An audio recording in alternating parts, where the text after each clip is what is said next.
अकेलेपन से आए दिन हर इंसान को जूझना पड़ता है, पर इस व्यक्ति ने पूरे ह्यूमन हिस्ट्री में सबसे ज्यादा अकेलेपन का सामना किया है। दरअसल इस आदमी का नाम माइकल कॉलिंग्स है। ये नासा में एज ए एस्ट्रोनॉट की तरह काम करते थे।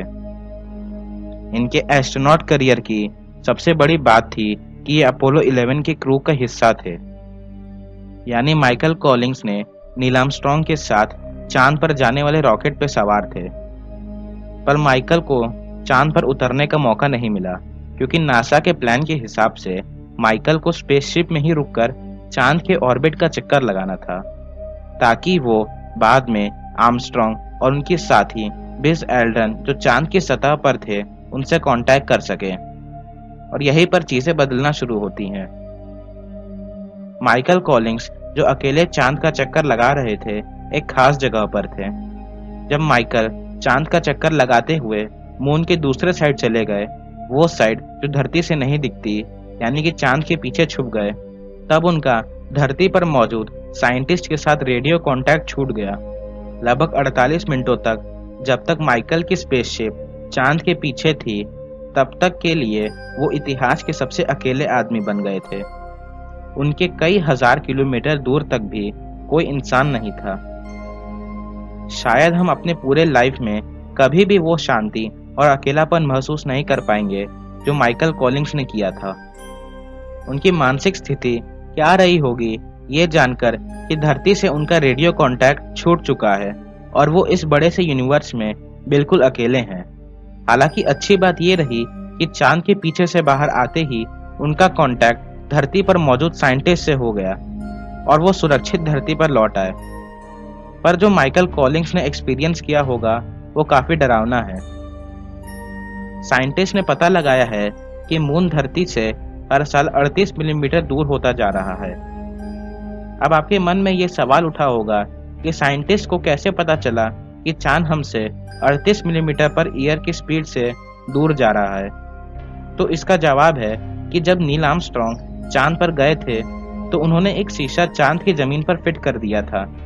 ये शीशा आज भी चांद के जमीन पर खड़ा है और एक रिफ्लेक्टर की तरह काम करता है।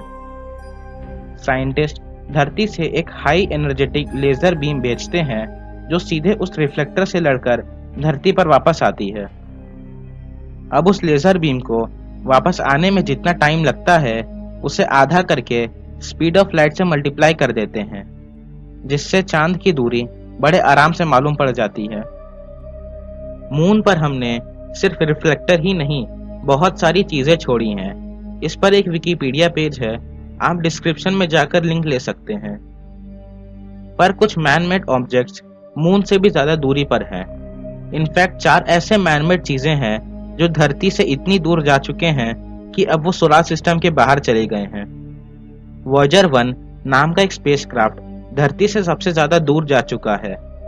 वॉयेजर 1 स्पेसक्राफ्ट में नासा ने एक गोल्ड प्लेटेड सीडी भी रखी थी, जिसमें हम इंसानों के बारे में जानकारी थी। ऐसा इसलिए क्योंकि भविष्य में अगर किसी दूसरे प्लैनेट के जीव को वॉयेजर 1 स्पेसशिप मिलता है तो वो हम इंसान के बारे में जान सके। उस गोल्ड प्लेटेड सीडी में बहुत सारे सॉन्ग्स और इमेजेस हैं, लेकिन एक सॉन्ग ऐसा था जिसे नासा ने उस सीडी में डाला, जिससे सारी दुनिया हैरान हो गई। वो गाना था dark was the night, cold was the ground. इस गाने में सिर्फ म्यूजिक है, शब्द नहीं।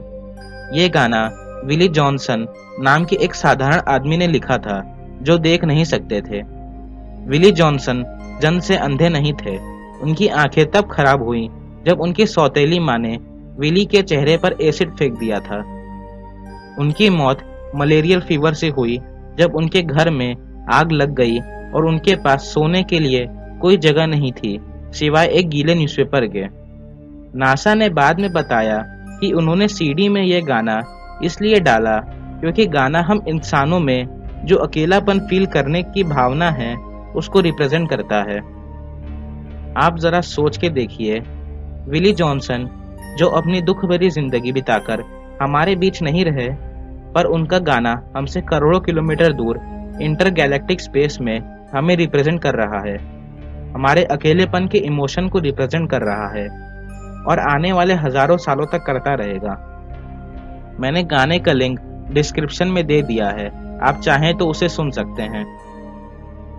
अगर आपको हमारा ये वीडियो अच्छा लगा तो इस वीडियो को लाइक करें और हमारे चैनल को सब्सक्राइब भी करें। फिर से मिलेंगे एक नए एपिसोड में, तब तक के लिए नमस्कार।